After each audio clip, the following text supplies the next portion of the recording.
Bab 12 Ta'aruf. Semangat Alika hilang seketika. Dunianya serasa runtuh saat mendengar penuturan Aiman. Gadis cantik itu berusaha menyembunyikan kesedihan di depan Aiman. "Sudah sampai," ucap Aiman sambil tersenyum ke arah Alika. "Terima kasih," lirih Alika. Ia langsung turun dari mobil tanpa menoleh ke arah Aiman. Ia hanya ingin menyembunyikan ekspresi wajah yang sedang menahan air mata. Alika tidak langsung ke kelas. Ia menuju toilet untuk meluapkan kesedihan dan membiarkan air mata yang sejak tadi ia tahan. Air mata itu jatuh membasahi pipi mulusnya. "Ya Allah, kenapa Engkau tanamkan cinta di hatiku kalau hanya untuk sakit hati? Aku tidak pernah dekat dengan laki-laki selain Kak Rayan dan Kak Arka. Sejak mengenal Kak Aiman, aku merasakan ada getar di hatiku yang tak bisa aku tafsirkan. Aku merasa nyaman di dekatnya dan menyukai semua yang ada pada Kak Aiman. Senyum, kebaikan, ketulusan, kesabaran, dan semuanya. Namun hari ini hatiku hancur mendengar dia akan ta'aruf dengan gadis lain," isaknya di dalam toilet. Beruntung toilet sedang sepi di pagi hari. Alika melihat jam tangan yang menunjukkan pukul 8. Ia segera mengelap air mata dan bergegas menuju ke kelas. Gadis cantik itu tidak mau terlambat mengikuti pelajaran walaupun hatinya saat ini sedang sedih. Setelah menunggu beberapa jam, Alika terlihat keluar dari fakultas. Gadis cantik dengan dagu terbelah itu berjalan ke arah Aiman sambil menundukkan kepala. Aiman khawatir melihat Alika seperti itu. Ia takut ada yang menggoda dan menyakiti gadis itu. "Apa ada masalah?" tanyanya khawatir. Alika diam tidak menjawab pertanyaan Aiman. Di mobil pun sama. Gadis cantik itu diam dan sibuk dengan pemikiran sendiri. Merasa dicuekin, Aiman juga ikut diam. Hingga sampai rumah, keduanya tetap saling diam. Alika langsung turun tanpa menoleh lagi. Setelah memasukkan mobil ke garasi, Aiman menitipkan kunci mobil kepada Mang Damin tanpa masuk ke dalam rumah. "Nah, Aiman gak nyerahin sendiri kuncinya ke Non Alika atau Nyonya?" "Tidak, Mang, aku terburu-buru. Permisi, aku pulang dulu." Setelah mengucapkan salam, pemuda tampan itu langsung pulang. Siang ini Aiman menemui Ustadz Ripai sesuai permintaan sang Ustadz. "Apa Nak Aiman sudah mantap menjalankan proses ta'aruf ini?" tanya Ustadz Ripai meyakinkan.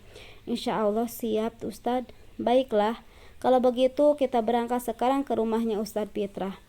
Aiman menganggukkan kepala mengiyakan ucapan Ustadz Ripai.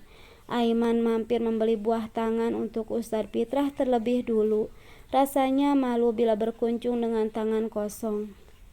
Ia membeli beberapa kue bolu untuk Ustadz Fitrah juga Ustadz Ripai nantinya. Tidak lama mereka sampai di kediaman Ustadz Fitrah. Rumah itu sangat kecil dan sangat sederhana. Sebelumnya Ustadz Ripai sudah mengabarkan kedatangan mereka, sehingga Ustadz Fitrah dan istrinya sudah bersiap menyambut kedatangan mereka berdua. Setelah berbicara panjang lebar, Ustadz Ripai menyampaikan keinginan Aiman yang disambut senang oleh Ustadz Fitrah dan istrinya. Ustadz Fitrah segera menyuruh sang putri keluar dan dipertemukan langsung dengan Aiman.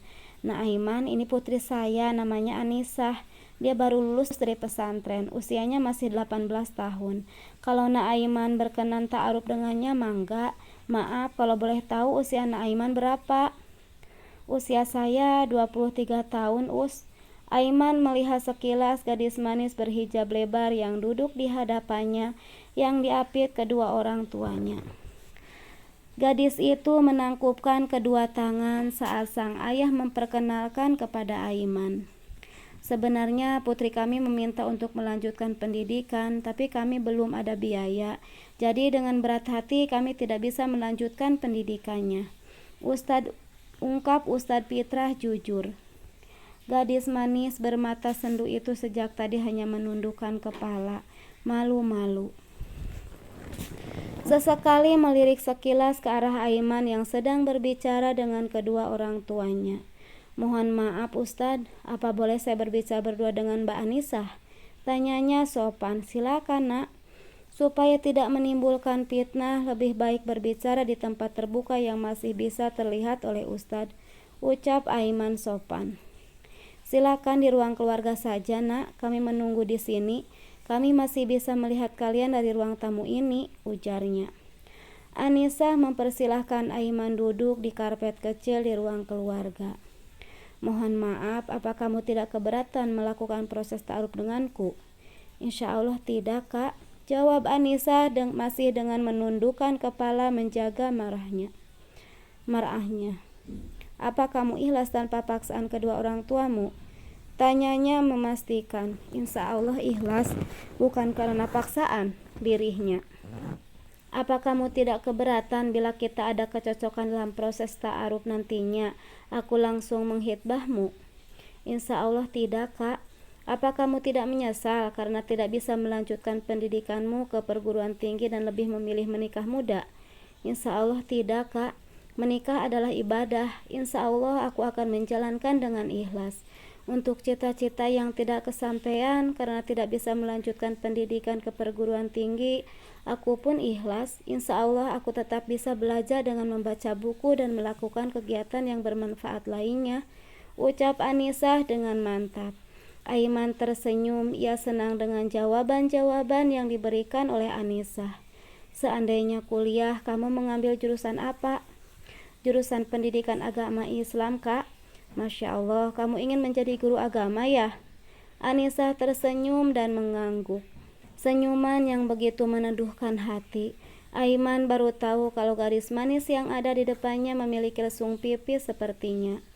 Ternyata Anissa sosok yang ceria dan mudah beradaptasi, meskipun gadis itu sering menundukkan kepala malu-malu. Namun ia masih tetap menjawab pertanyaan Aiman dengan tenang dan santai.